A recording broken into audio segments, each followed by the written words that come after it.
Okay, let's talk about some key signatures. Every key signature has two possibilities. There's a major key and a minor key. And on the screen I have all of the sharp key signatures. And one that you just have to remember is the blank key signature, no sharps, no flats, that's C major. And it's just something that you have to remember, and it's only one thing, so don't worry too much about it. There's a few ways of determining key signatures, and a lot of people like to refer to the circle of fifths. So C is at the very top of the circle of fifths. If you go clockwise, every step is a fifth above where you just came from, a perfect fifth specifically. So the next step is G. Every time that you add a sharp, you're going one step forward on the circle of fifths. So G major would have one sharp.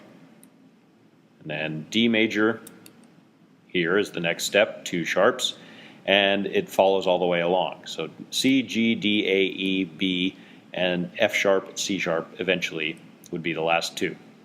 Okay, a lot of people like to refer to the circle of fifths that way, and it does work. It works very well, but it's not something that I typically think of. There's a couple of tricks that you can employ to figure these out somewhat quickly. And for right now, we're just going to deal with how many sharps, and we're not going to talk about placement yet. We'll do that in a second. So what you do is you take the major key, say A major, for example. If you need to figure out how many sharps there are in A major, then what you do is you take A and you go down a minor second. When you go down a minor second from A, you get G sharp, and that sharp will be the last sharp in the order here. Now you do need to know what the order of the sharps are, and I'm going to move this down just a hair so you can see what I have up here. The order of the sharps, F, C, G, D, A, E, B. Now that's a little bit difficult to remember. You can maybe come up with a mnemonic device for that, but if we look at the order of the flats, we see that it's the exact opposite of the order of the sharps, B, E, A, D, G, C, F. And there's a lot of mnemonic devices for that. Here's one of them. You can maybe come up with your own. Beads are good, clean fun. B, E, A, D, G, C, F. And if you can remember that, then you can automatically remember the order of the sharps because it's just the reverse. Okay, so if you know that G sharp is the last sharp, which is what we did, let me just remind you. We started with A, we went down a minor second, which is G sharp, and you know that that's the last sharp. G is the third sharp in, so there are three sharps in A major. Now if you had to figure out B major, for example, I'll leave that off the screen for now. Go down a minor second from B, and you end up with A sharp. And remember, it's not B flat, because that's not a minor second. It must be a minor second. A sharp.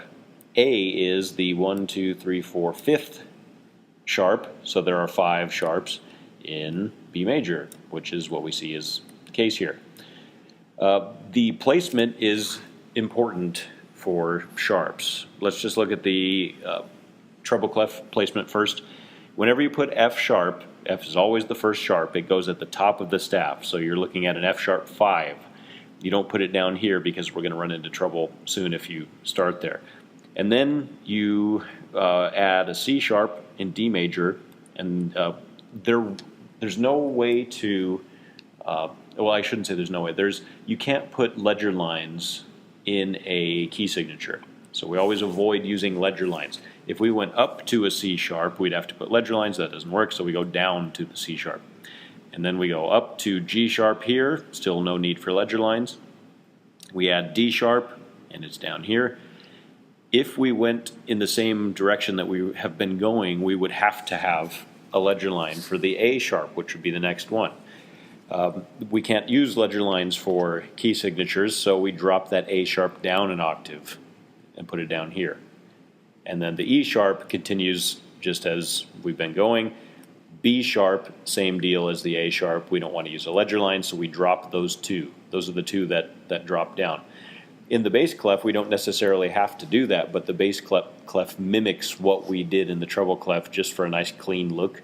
So you notice that the A sharp is the first one that drops, and then the B sharp here. So just remember that A and B sharp are the two that end up dropping, and that has to do with where they are on the staff. If you just kind of follow logic, you'll end up in that place.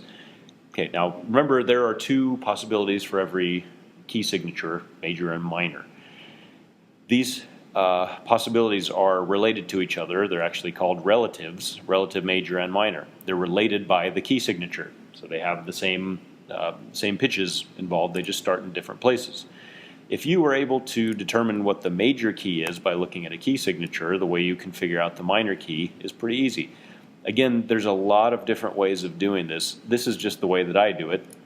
So take a look. Here's the system that I use. Just a simple little diagram. There's major at the top, minor at the bottom, with a minor third in between. If you know what the major key is, you go down a minor third, and that's the beginning of the minor key. That shares the same key signature. And then the opposite logic works if you know the minor key. If you know the minor key, you go up a minor third to figure out the major. So major's on top, minor's on bottom, separated by a minor third. All of these are separated by a minor third, C to A, G to E, D to B. And when you're first looking at a key and trying to determine its key signature, if you need to figure out if it's sharps or flats, pretty much if you don't have flats in the name, you're safe in assuming that it's sharps. There are a couple of exceptions to that rule, but for the most part, if you don't have a flat in the name, then it's going to be sharps. Now let's go ahead and go to flats. Here they are, so the same sort of deal, just with flats. And we can use the circle of fifths for this as well. Only instead of going clockwise, we go counterclockwise. So starting with C major, we have no sharps, no flats. For every flat that we add, we go backwards by one step. F, B flat, E flat, A flat, D flat, G flat, C flat. Okay, so circle of fifths is always a good place to go. It's just my mind doesn't really work that way, so I'm going to explain how I do this. C major is the one that we just have to remember. We know that's no sharps, no flats. F major doesn't necessarily have a trick for it either. So if you can remember these two, that will do you a lot of good. Now remember when I said that if there was not a flat in the name of the key, then you're pretty safe in assuming that it's sharps instead of flats, and I'm talking about major keys. F doesn't have a flat in it in the name, but if you just think about it for a second, you can't have sharps because the first sharp is F sharp, and you wouldn't have an F and an F sharp. Every letter is just represented once in every key. So F major has one flat, and then we add two flats, and we have B flat major, E flat, so on and so forth. The trick that I learned and that I use for flats is to look at the second flat from the end.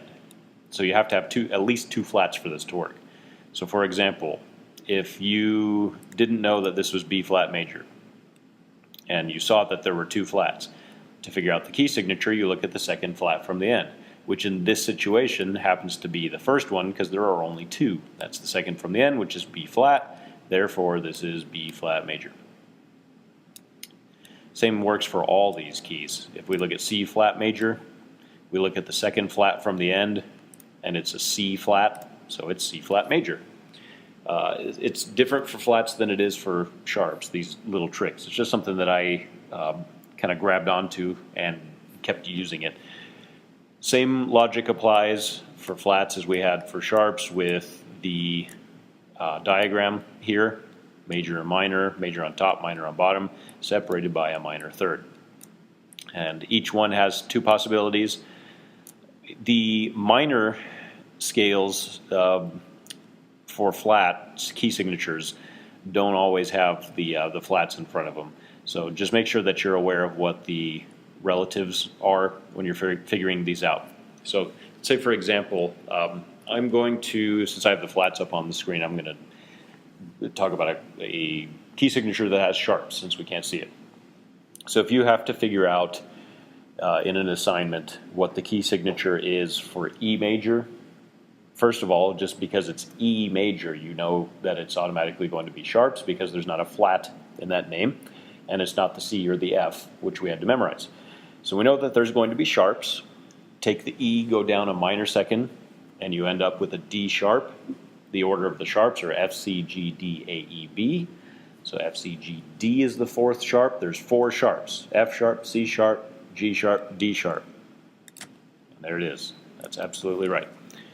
And then if you have to figure out what the relative minor is of G flat minor, G flat major, I mean, sorry, the relative minor of G flat major, you know what the major key is.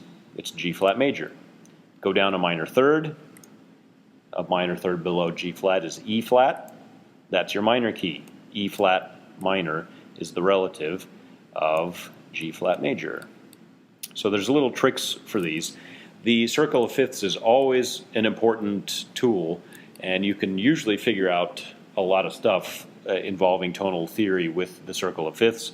I find it a little bit cumbersome from time to time, but you usually can't go wrong with it. So if you want to use the circle of fifths, you won't always have this in front of you, so you'll have to know and be able to construct this. If you know your intervals, it's pretty easy. You start with C, and then you just do the rest. But there are tricks and little shortcuts here and there. But ultimately, the more exposure that you have to key signatures and this stuff, the easier it gets, and the more you'll just kind of keep in your brain and be able to regurgitate